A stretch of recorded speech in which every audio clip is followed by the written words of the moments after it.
I'm gonna make mine short and sweet. I don't have much to say. I just PSA, everybody. It's gonna snow.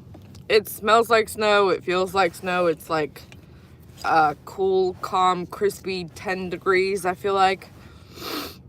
I've got like 15 layers on, so I feel extra fluffy. And this jacket used to fit me, but now I'm like in a medium. Oh, God. Good morning, Poppy Red Mustang, Michelle, Helena, good to see you, Mimi, Tanya, Danya, snacks!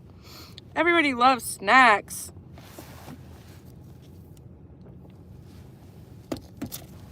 I'm going to give you guys a minute to get in here, and I'm going to give myself a minute to fix my hair. Oh, God. The internet. It's like, whenever we don't have a great story... What are you talking about, Dumpling? Don't be mad at you. Why would I be mad? I'm not mad. Hey, Allegedly, good to see you. Hey, Juicer, good to see you. Hey, Purple Raven. East PA Girl. Donna Rowland. Alright, you guys get the point.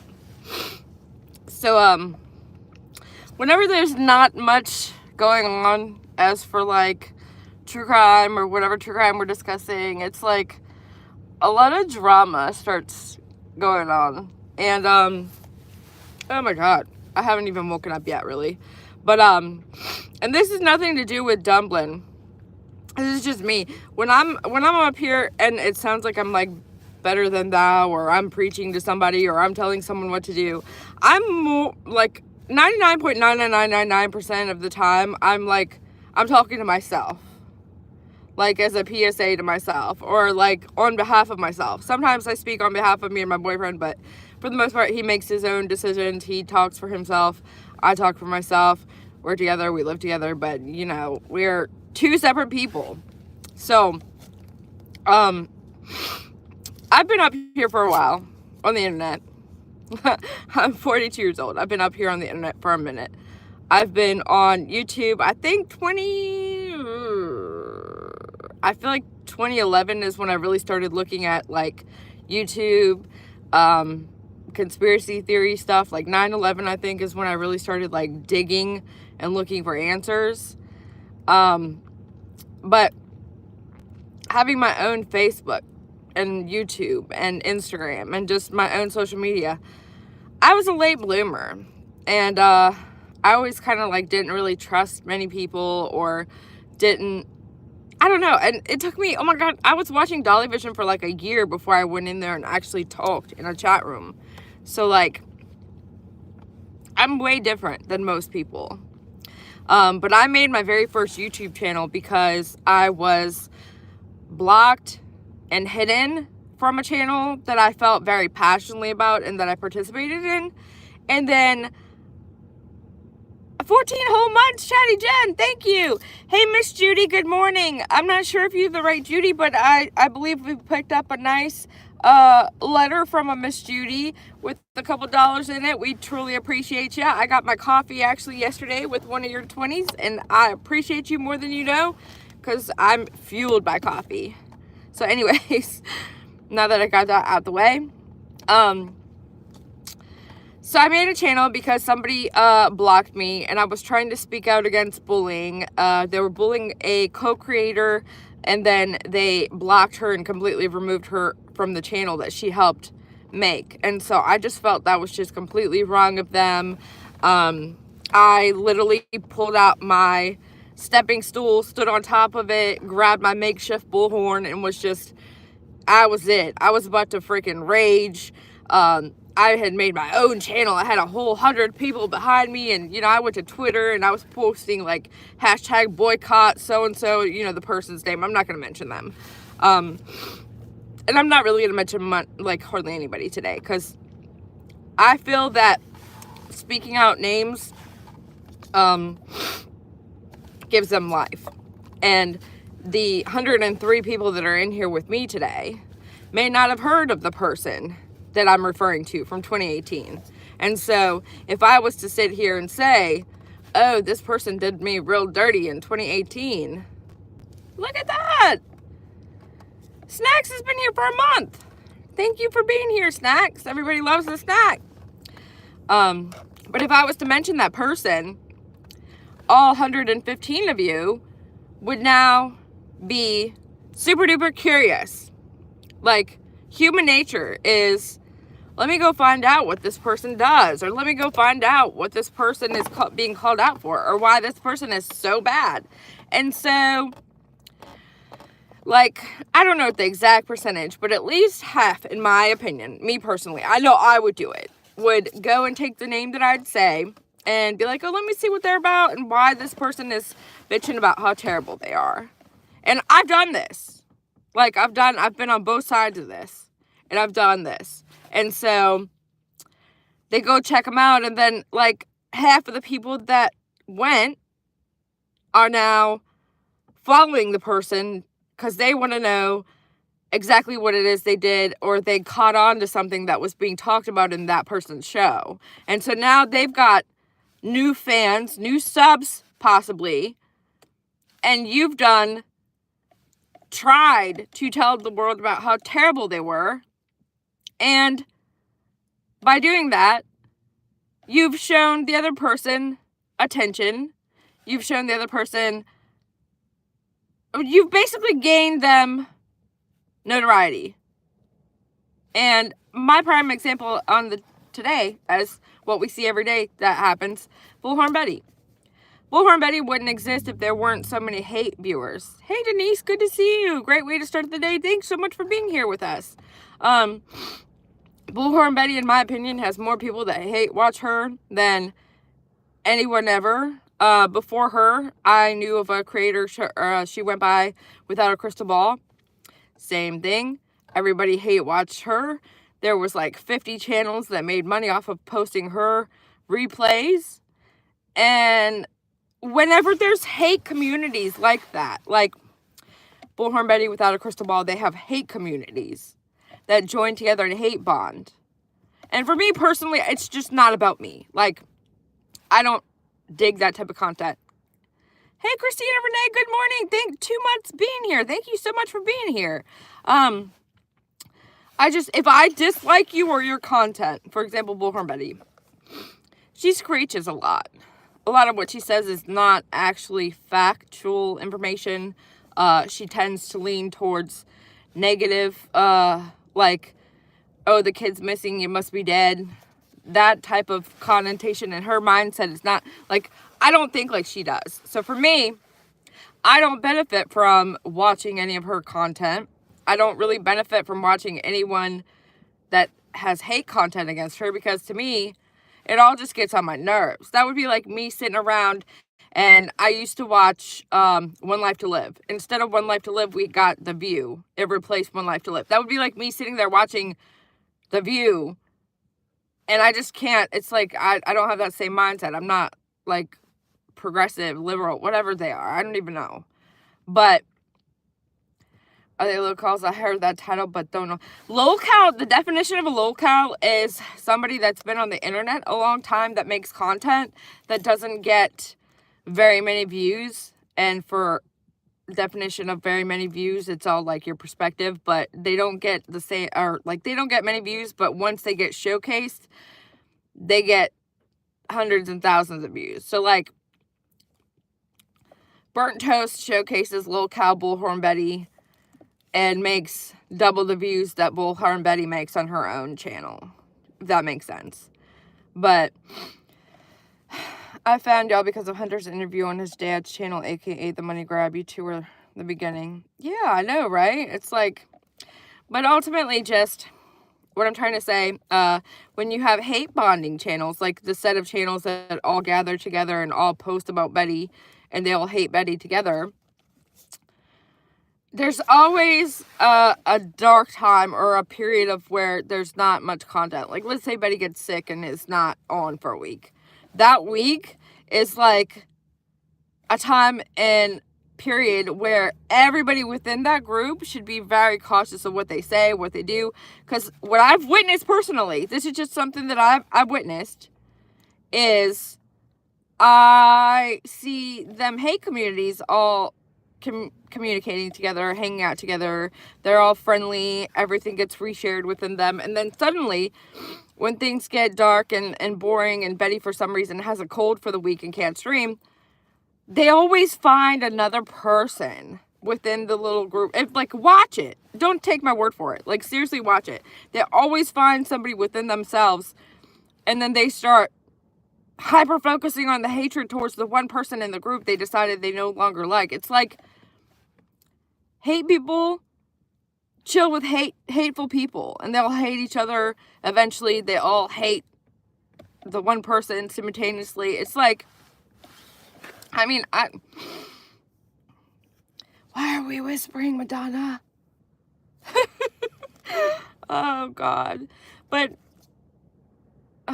without a crystal ball, did a creator I follow wrong? I dropped her like a hot potato. I'm loyal to good folks. If you hurt people, I can't, and I won't give you my time of day. If that makes it. That makes a lot of sense. Without a crystal ball, I hurt a lot of people. And she's made it very clear that YouTube is her job and her job only. She's not here to make friends. She'll step all over you. She's right there on the same level as Bullhorn Betty to some people. But the more that they talk about her, the more they bring attention to her, the more they bring views to her, the more they bring, even if, you know, she's not getting as many views as the people that are showcasing her, she's still getting views, and she's still grown. Like, Without a Crystal Ball has grown massively, even being the joke that she always was. And it's like, holy shit, people actually like this content. Okay. I mean, it's just not for me. But that doesn't mean it's wrong. I mean, hey, to each his own. Started watching Dolly and Yourself during Maddie Soto and watching you both ever since. Man, that case is close to my heart because my daughter is the same age. And I just can't imagine. And I just can't imagine being so self-centered as a mother. Like, you needed to go to sleep. And she wasn't even... Jen didn't even have to go to work the next day. She literally was like, I have to get a good night's rest. And I'm like, what the fuck are you going to be doing the next day? Like, is it really that serious? Anyways, give me a second, guys. I had to check. It's gonna snow. At some point, it's gonna snow. And they better let me go home if it snows. Because I don't live, like, 5 seconds away from work. So I'm not gonna want to be driving. And supposedly it's gonna be 12 inches. But you know how they say 12 inches is not always 12 inches. I hated that interview with I don't know why I checked y'all out, but I'm glad I did now. See, that's what I mean. It's like, you never know. But, my purpose in this video, or the reason it says, like, you know, I'll say it one last time for the people in the back. I know there's going to be people that hate me. Hey, Uncle Taco, good to see you. Great, I pictured the wrong 12. I know, I did that on purpose. I mean, I did that on accident, but I did that on purpose. Oh, God. It's just, for me personally, I don't enjoy content that's like, so-and-so did this to me, because I've done that. I've been there. And, you know, the other night, they were reviewing the interview with Seth and Tony, and I ended up getting up. I don't have anything productive to say. It's like, we just want to find Sebastian. And, you know, if you guys want to talk on the internet about all the past problems, or you want to clear up the rumors or whatever, I mean, that's fine. It's just not really helping anything and to finding Sebastian, in my opinion. So I didn't watch. You know, I didn't keep participating.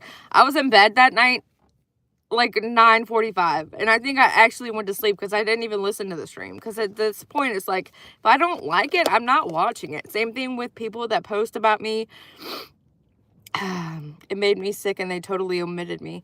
See, Uncle Taco, that's what I mean. I don't really understand, but it's like I understand, but I don't understand. Like, when somebody says such bad stuff about you, and there's many people repeating it, and then there's many people talking about the people repeating it, and then it gets repeated.